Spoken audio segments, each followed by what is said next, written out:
아침에 나로 주의 인자한 말씀을 듣게 하소서. 내가 오늘 호세아 12장 보도록 하겠습니다. 12장 1절에서 6절 한 절씩 교독합니다. 에브라임은 바람을 먹으며 동풍을 따라가서 종일토록 거짓과 포악을 다하여 아수르와 계약을 맺고 기름을 애굽에 보내도다.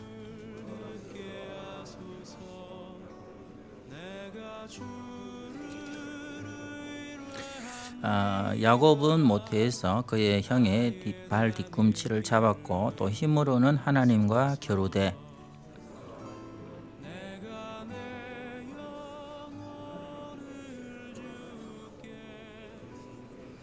5절 6절 같이 봅니다. 여호와는 만군의 하나님이시라. 여호와는 그를 기억하게 하는 하나님이라. 그런즉 너의 하나님께로 돌아와서 인애와 정의를 지키며 항상 너의 하나님을 바랄지니라. 아멘.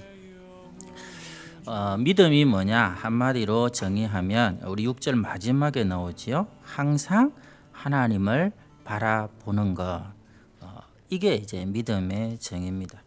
하나님 바라볼 때에 하나님의 형상을 회복하고 하나님으로 채워지고, 그래서 기쁜 일이 있으면 자랑하는 것이 아니라 하나님을 찬송하고, 어려움이 있으면 낙심하는 것이 아니라 기도를 하게 되고, 말씀이 깨달아지면 그 감격으로 내게 주신 사명을 더욱 힘있게 감당하며 살아가는 멋진 인생, 이게 바로 우리의 믿음의 요체가 아닌가 생각을 봅니다. 자, 그런데 이 귀한 믿음의 삶에 장애물이 있다. 이걸 가르쳐 줍니다. 11장 12절, 우리가 12장 읽었는데요. 11장 12절을 우리 한번 같이 읽도록 하겠습니다. 시작. 에브라임은 거짓으로 이스라엘 족속은 속임수로 나를 애워쌌고 유대 하나님 곧 신실하시고 거룩하신 자에게 대하여 정함이 없도다. 이렇게 되어 있습니다. 원래 히브리어 성경을 보면 11장 12절이 12장 1절로 사실 되어 있습니다. 원래 이게 읽어보시면 12장 전체를 여는 열쇠와 같은 구절입니다. 그런데 우리가 이거 번역본을 이제 70인역 헬라어 성경을 택하다 보니까 이 사람들이 요거를 11장 마지막에 뒀어요. 그래서 이제 구조는 이렇게 되어 있습니다. 중요한 것은 여기 나오는 우리 신앙 생활의 장애물이 뭔가 하는 것을 보는 것이죠. 뭐라고 되어 있습니까? 거짓과 속임수. 거짓과 속임수. 여러분, 정직을 상실하면 하나님을 바라보는 믿음은 불가능합니다. 제가 늘 얘기했죠. 정직이 뭡니까? 하나님께 직선인 인생인 것입니다. 정직은 우리가 생각할 때 뭐 이렇게 뭐 거짓말 안 하고 이런 게 아니라 하나님과 직선인 것입니다. 직선은 뭐죠? 두 점 사이에 최단 거리를 직선이라고 하는 것입니다. 그러니까 하나님께 가는 데에 중간에 뭐 세상의 가치들이라든지 내가 좋아하는 거라든지 사람들이 이렇게 축겨 세우는 것들은 전혀 나와 관계없이 오직 하나님께로만 마음이 일직선으로 닿을 때에 그걸 이제 믿음이라 하는 것이죠. 이 정직이 아니면 결국은 세상 것을 의지하는 것이기 때문에 믿음이라 할 수 없다 하는 것입니다. 그러면서 세상을 붙들고 살았던 거짓과 속임수로 살았던 인생을 믿음의 조상 중에서 한 사람을 예정으로 드는데 그가 다름 아닌 야곱입니다. 야곱. 그죠? 야곱 이름 뜻 자체가 속임수라는 뜻입니다.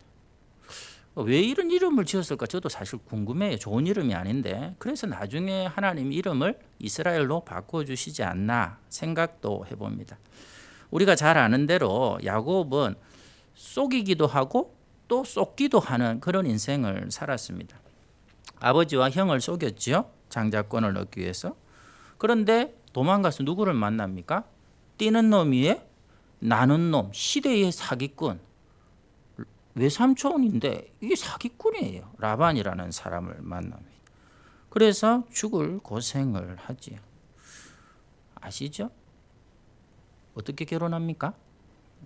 라반 집에 갔더니 세상에 딸이 둘이 있잖아요. 언니는 눈이 좀 안 좋고 좀 안 생겼고, 동생은 성질은 까칠한데 이쁘고. 그래서 야곱 생각에 하나님께 맡겼다가는 못생긴 언니하고 결혼하라 할 것 같으니까 지가 시키지도 않았는데 삼촌한테 가서 내가 종살이를 하겠다고 약속을 하는 거예요. 여러분, 이 대목을 잘 보셔야 됩니다. 하나님께서 분명히 큰 자가 어린 자를 섬기리라고 태중에 있을 때 약속을 주셨어요. 말씀을 주셨어요.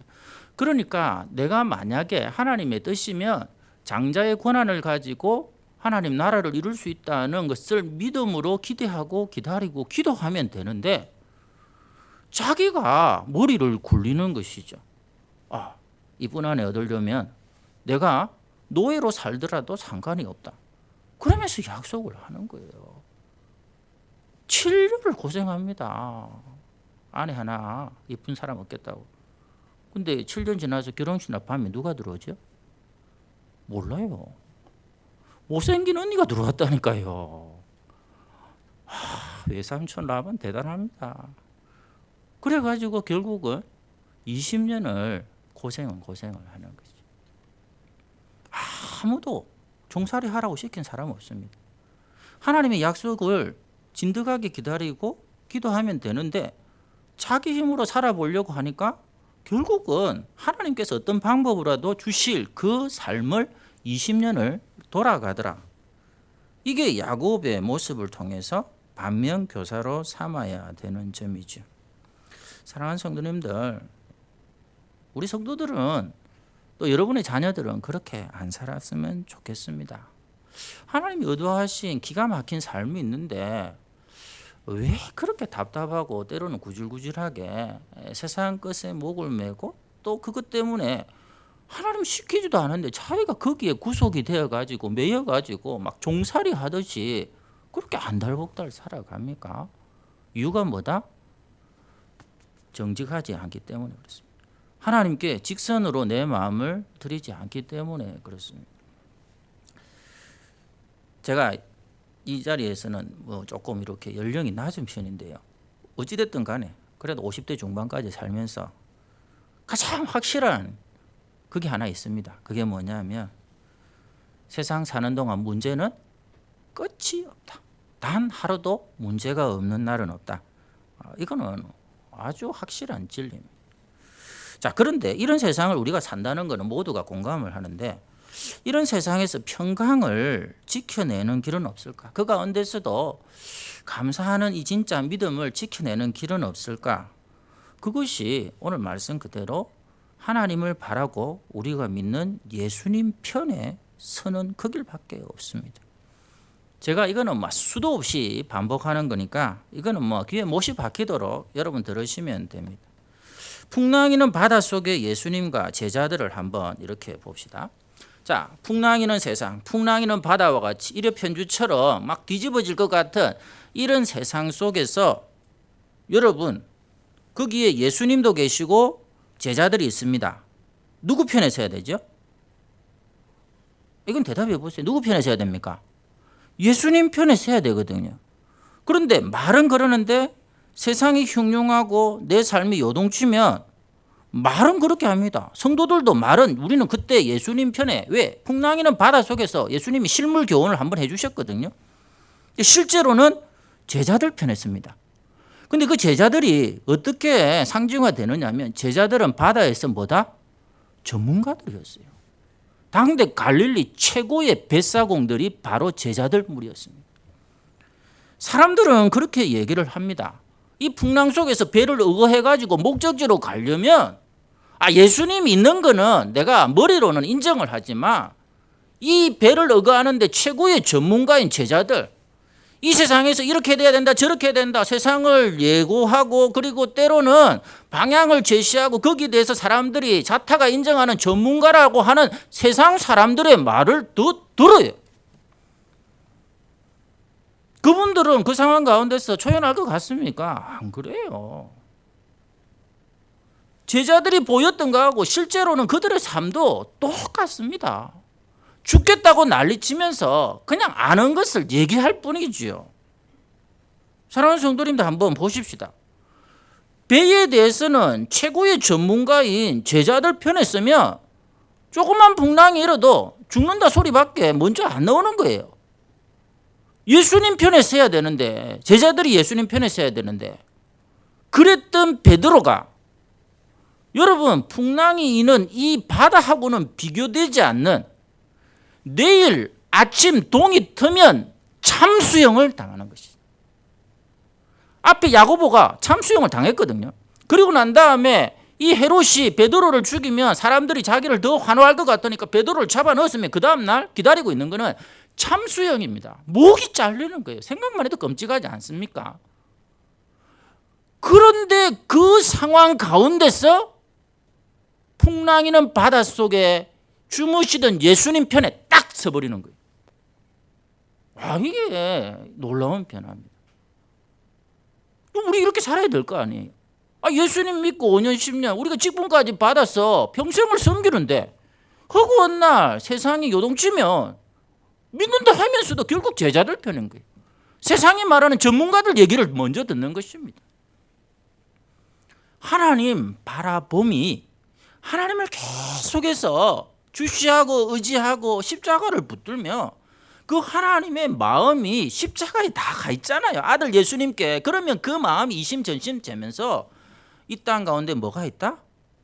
하나님의 은혜의 옷자락이 덮여 있고 하나님의 영광이 빈틈없이 빼곡히 채워져 있고, 그런 가운데 베드로처럼 예수님이 가신 그 길을 선택하고 갈 수 있는 평안, 이거 우리에게 주어지지 않겠습니까?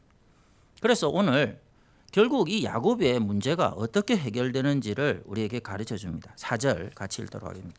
4절입니다. 4절을 읽습니다. 시작.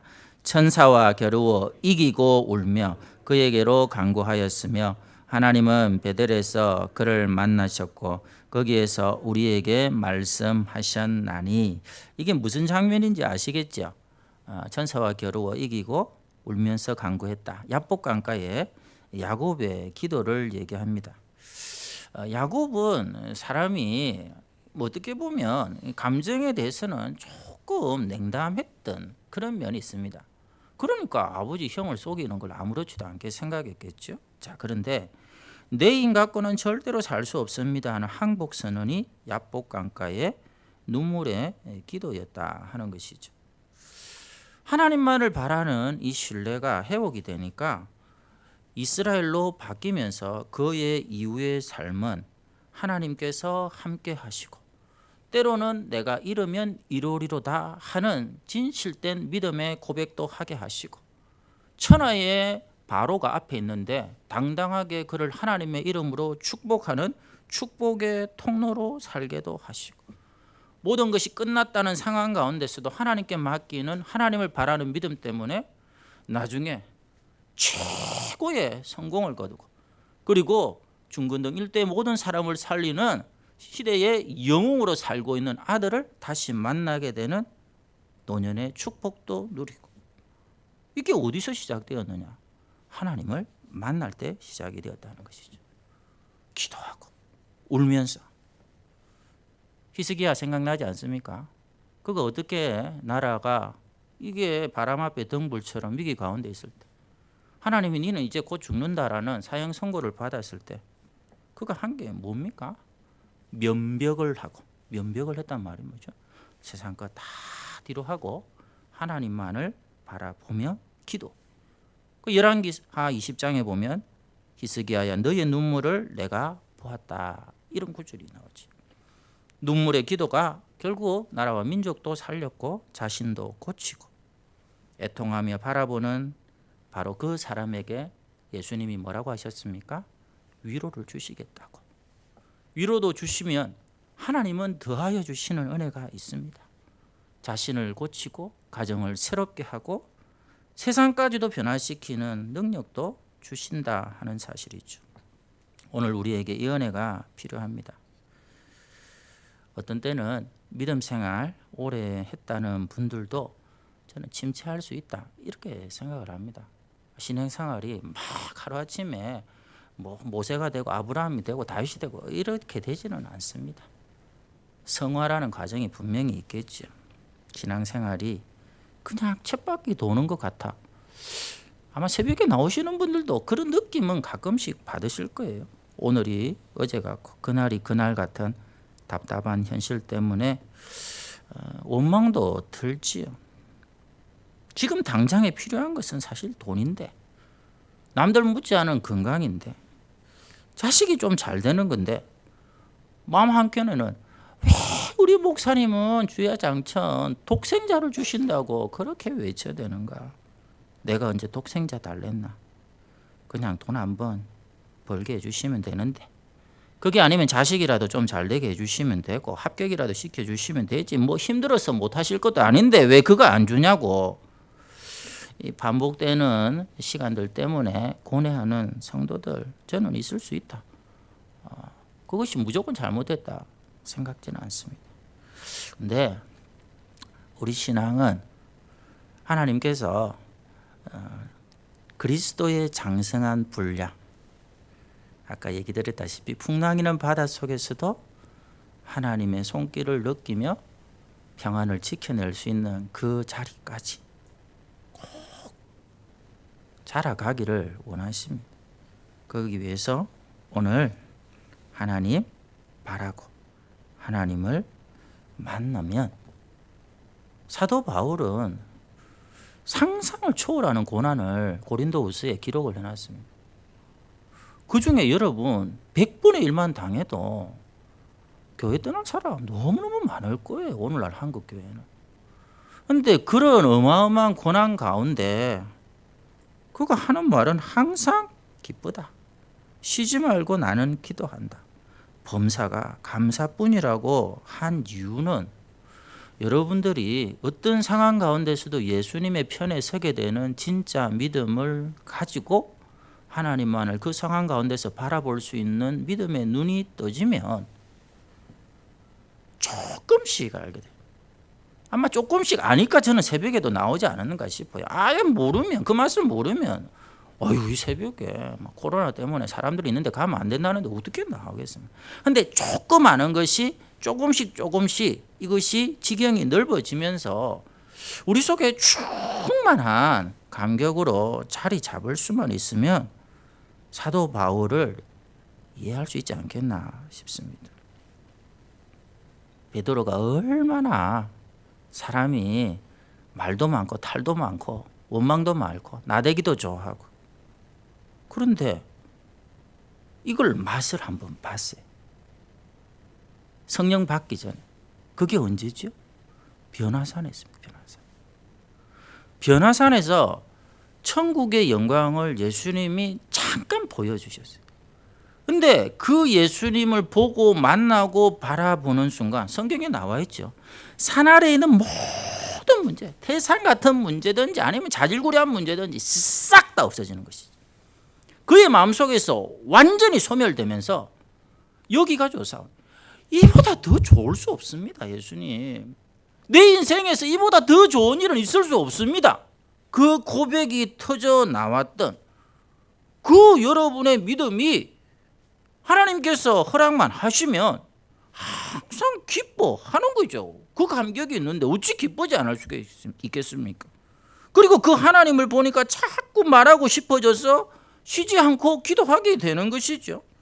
그리고 그 기쁨으로 이 세상을 보니까 그렇게 답답하던 현실이 하나님의 사랑과 은혜의 손길이 아닌 게 없음을 깨닫고 범사가 감사로 이어지는 삶.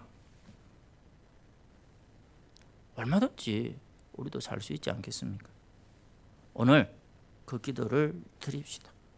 정말 하나님만을 바라고 모든 게 하나님의 주권 아래 있고 그 하나님이 가장 마음을 두고 계신 십자가에 나 자신을 다시금 올려놓을 때에 하나님께서 바라기는 오늘 이 새벽에 나온 분들 안에 변화산에 베드로가 봤던 그 영광을 꼭 보게 하시고 그 영광으로 더욱 충만해지셔서 이 땅에서도 천국을 누리게 되고 우리의 삶 구석구석에 뿜어나오는 주님의 빛, 은혜의 빛을 누리며 사시는 귀한 성도들 되시기를 축원합니다. 기도하도록 하겠습니다.